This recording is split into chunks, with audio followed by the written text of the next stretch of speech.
BC minority ప్రజా సంఘాల నేతలతో సమీక్షా సమావేశం ఏర్పాటు చేశారు. రాష్ట్రానికి ప్రత్యేక హోదా తీసుకురావడానికి కాంగ్రెస్ పార్టీ అవసరం ఉందన్నారు మాజీ కేంద్ర మంత్రి జేడీ శీలం. అదేవిధంగా వైజాగ్ స్టీల్ ప్లాంట్ ప్రైవేటీకరణ కాకుండా చేస్తామన్నారు.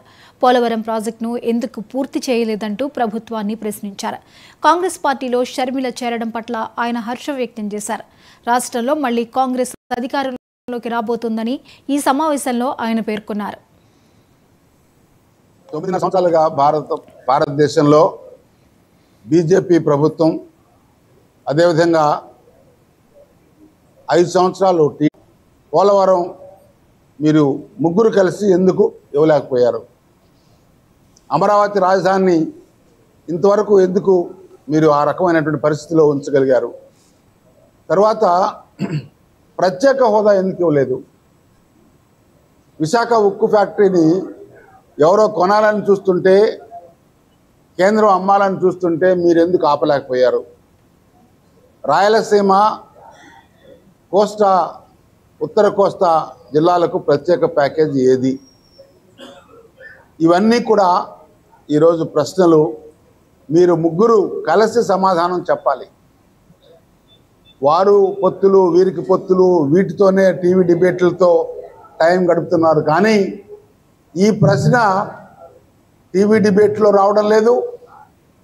కాంగ్రెస్ పార్టీ అడుగుతుంది. ఈరోజు మేమందరం వామపక్షాలు, కాంగ్రెస్ పార్టీని అభిమానించేటువంటి చాలామంది అభిమానులు ఈరోజు కాంగ్రెస్ రావాలి, మార్పు రావాలి అని రాష్ట్రంలో కోరుకుంటున్నారు.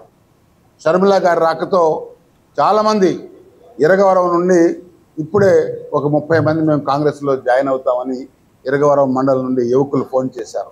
ఇంకా చాలామంది ఎమ్మెల్యేలు, ఎక్స్ఎమ్మెల్యేలు కూడా కాంగ్రెస్లో రాబోతున్నారు. కాంగ్రెస్ పార్టీ ఆధ్వర్యంలోనే వచ్చేటువంటి రాష్ట్ర ఎన్నికల్లో, కేంద్రం ఎన్నికల్లో రాష్ట్రంలో ప్రభుత్వం కాంగ్రెస్ లేకుండా ఏర్పాటు కాదు. ఈ నరకాన్ని చూడలేకపోతున్నారు. గత ప్రభుత్వం 5 సంవత్సరాలు మన 2014 తర్వాత ఆంధ్ర విడిపోతే ఆయనకి ఇస్తే ఆయన ఇచ్చిన హామీలన్నీ తొంగలో దొక్కి అబద్ధాలు చెప్పడం వల్ల ఈ వన్ సైడ్ గా ఈ తండ్రికి తగ్గట్టుగా ఈయన పరిపాలించడము అని కాంగ్రెస్కి జగన్మోహన్ రెడ్డి గారికి ఇస్తే ఈయన పాలన ఎంత దుర్మార్గంగా ఉందంటే ఒక సైకో పాలన. అంటే రాష్ట్రంలో ఏం జరుగుతుందో ఆయన బయటకు వచ్చి చూడడం ప్యాలెస్ లో తప్ప బయటికి రాడు. అటువంటి ముఖ్యమంత్రిని ఈ వేళ ఓటర్ అనుకుంటున్నారు. ఈ వేళ నేను పొత్తులెట్టేసుకుంటే నాకు ఓటేసేస్తారని ఈ బెమలో ఉన్నారు అన్ని పార్టీలు. ఎవరు ఓట్లేం వేయరు.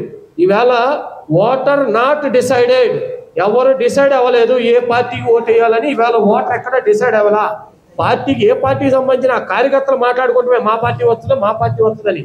ఎందుకంటే ఈ ప్రాంతీయ పార్టీలు ఇద్దరు 2014 తర్వాత రాష్ట్రానికి ఏమి తెచ్చింది లేదు, రాష్ట్రాన్ని ఉద్ధరించింది లేదు. ఖచ్చితంగా కేంద్ర రాష్ట్ర ప్రభుత్వం ఒకటైతేనే మనకి కేంద్రం సహకారం ఉంటేనంటే బీజేపీ సహకారం చేయట్లేదు. కాబట్టి కాంగ్రెస్ వస్తేనే బాగుంటుందని ప్రజలు నమ్మున్నారు. ఖచ్చితంగా రాబోయే రోజుల్లో కాంగ్రెస్ పార్టీ అసెంబ్లీలో అడుగు పెడుతుంది. ఈ నరకాన్ని చూడలేకపోతున్నారు.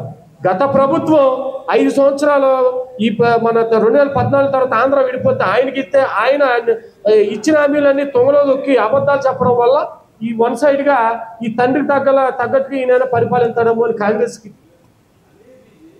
అంబేద్కర్ కోనసీమ జిల్లా ముమ్మిడివరంలో ఉచిత బస్సు పథకానికి